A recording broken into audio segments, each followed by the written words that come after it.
Hi.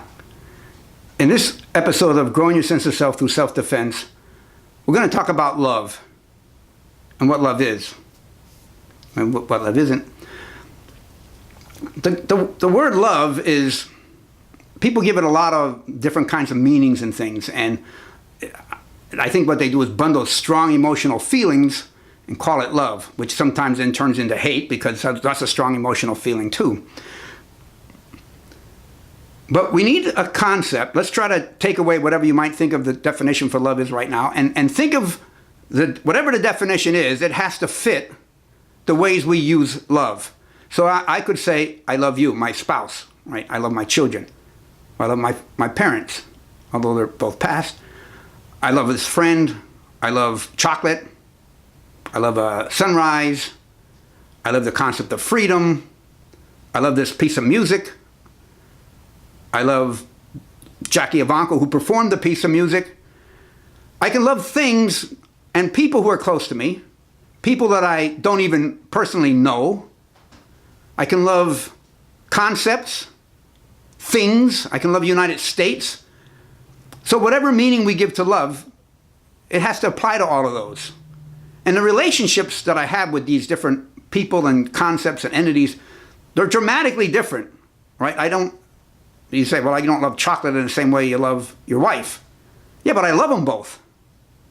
So what meaning of love can apply to both of those concepts?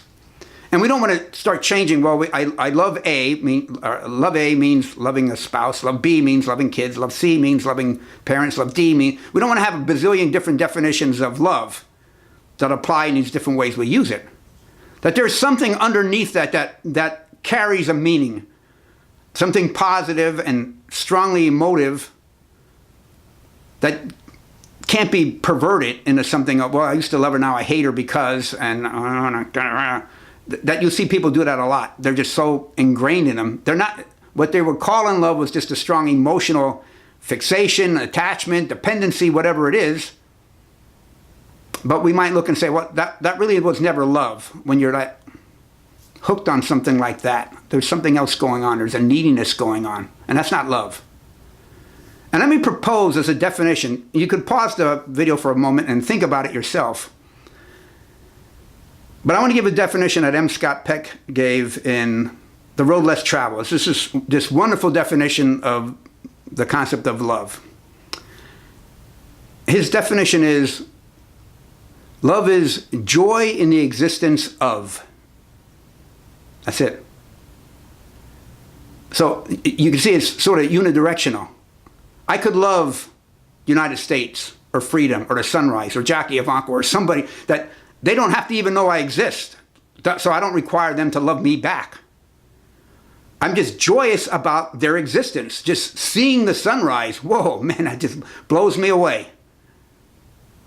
And it lifts my spirits. There's the emotive part.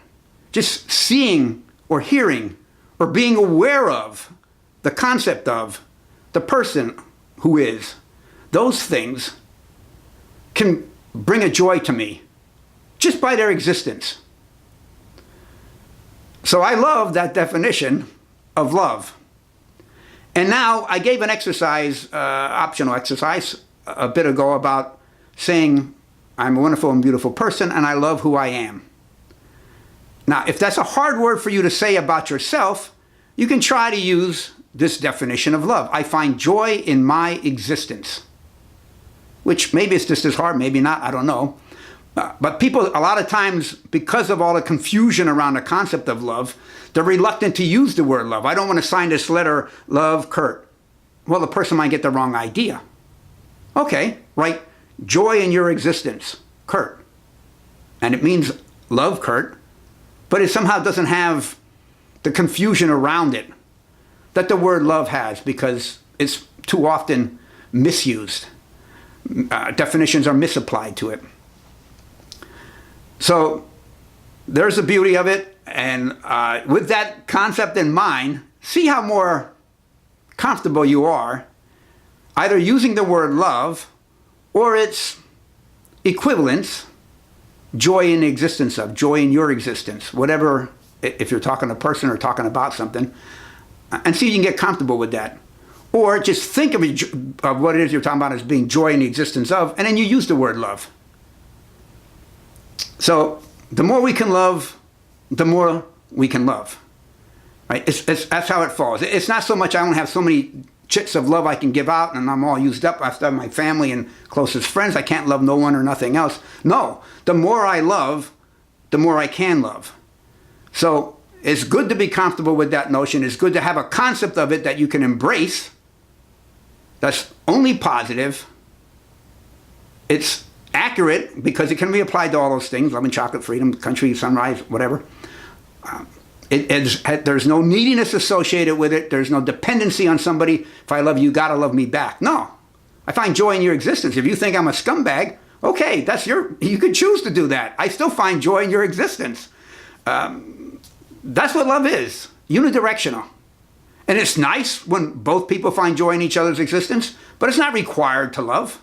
Sunrise doesn't care about me, but I sure do find joy in its existence.